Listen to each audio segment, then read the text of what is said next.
Hello, I'm Mike Madison, law professor at the University of Pittsburgh School of Law in Pittsburgh, Pennsylvania, and this is the first of 3 videos that I'm recording this summer, 2020, to talk about 3 online webinar-style programs being offered around the world for current law students and recent law graduates. I'm going to leave the recordings up beyond the summer, even though I'm talking about the 3 current programs, because what I have to say may be useful to future students and graduates when these and other programs roll out in larger and different ways. The 3 programs to pay attention to in the summer of 2020 are the CLI Corporate Legal Leaders Summer Webinar Series at cli.corporatelegalleaders.com, the Passport to Practice Upskilling Bootcamp at www.passporttopractice.org, and the Bucerius Law School Legal Tech Essentials program at techsummer.law-school.de, because Bucerius Law School is in Hamburg, in Germany. In different ways, all 3 of these programs have content addressing one of 3 key areas for new professionals getting jobs, starting careers, and succeeding. One is generally called emotional intelligence, or EQ. That's a cluster of skills that deals with self-awareness, self-management, relationship development and management, resilience. Second cluster of skills I think of as organizational behaviors and organizational awareness and intelligence, collaboration, teamwork, team building, project management, understanding how to succeed in organizations. The third cluster of skills has to do directly with technology.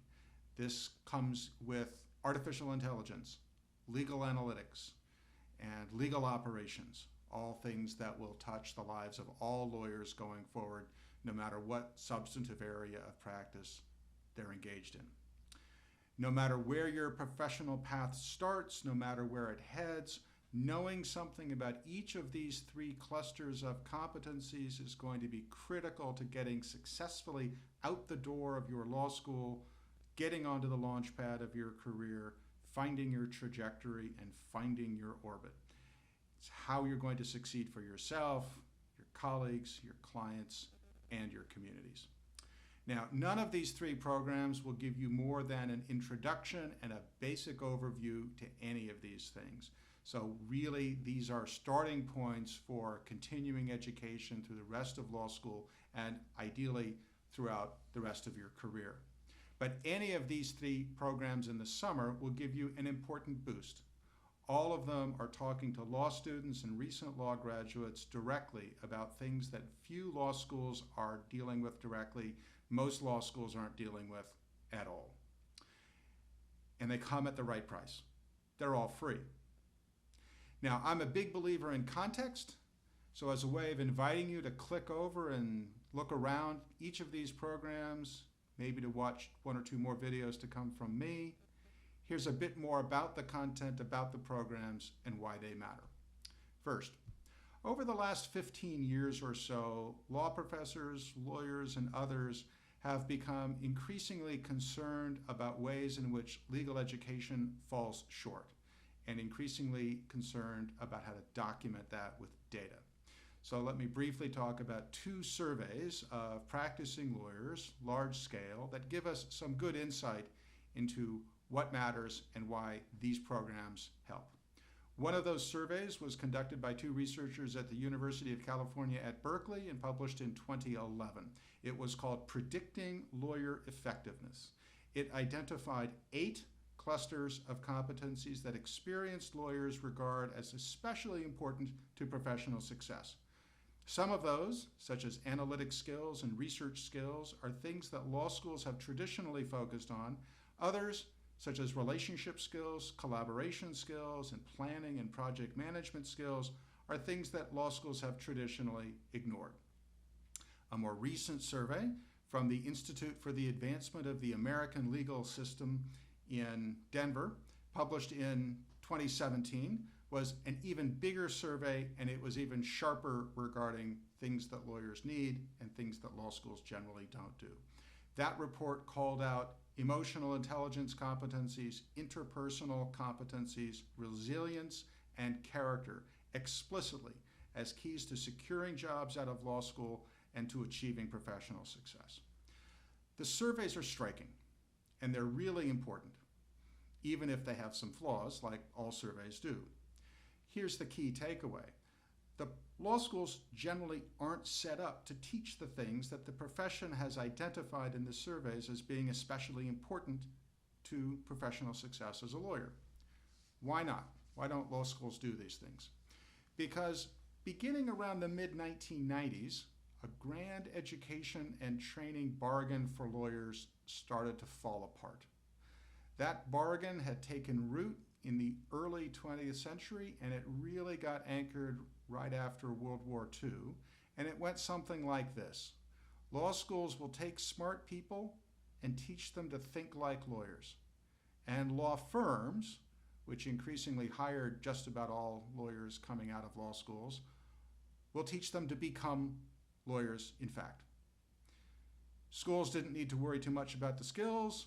Firms didn't need to worry too much about the intellect. Starting in the mid-1980s, two things happened that led later on to that bargain falling apart. One, law firms started to really behave like profit-making machines, meaning they started to lose interest in things that were costly, like training new lawyers. And two, law schools started to behave like other academic parts of their universities, meaning that faculty members were encouraged to prioritize academic research and scholarship, just like their peers in other departments. Fast forward to today. Law careers don't focus nearly as much on private law firms as they used to, so there is essentially no one out there beyond law schools that aggressively takes on postgraduate law training. And law schools haven't changed much at all.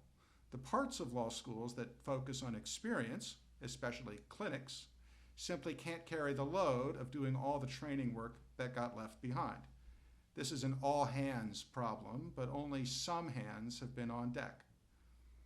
Why has it taken till now for anyone to start to do something substantial about that breakdown, given the fact that the data shows that the gap is pretty substantial?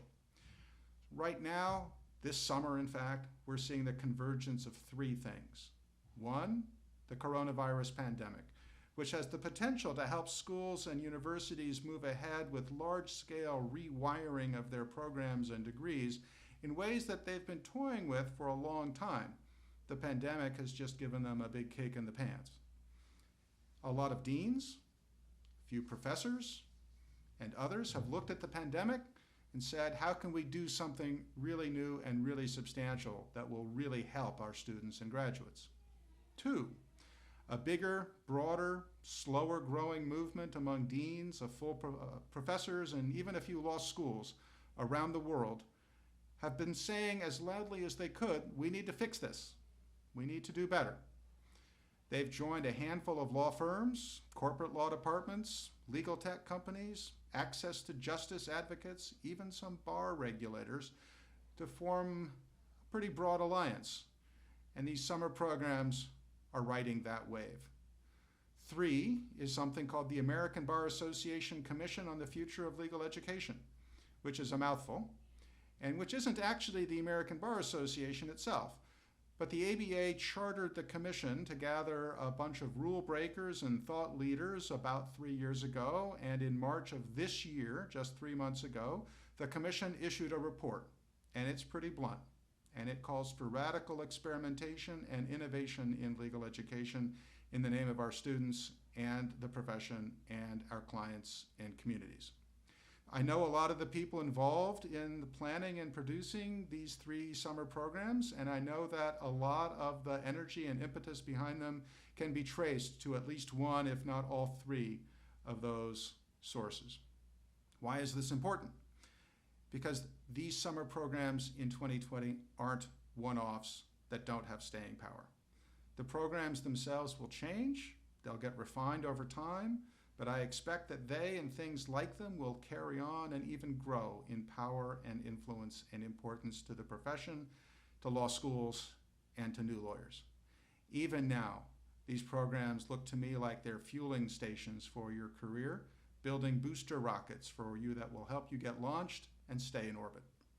In the next video, I'll talk through what I mean by that, talking through the programs and their contents in more detail. For now, thanks for watching and listening. So long.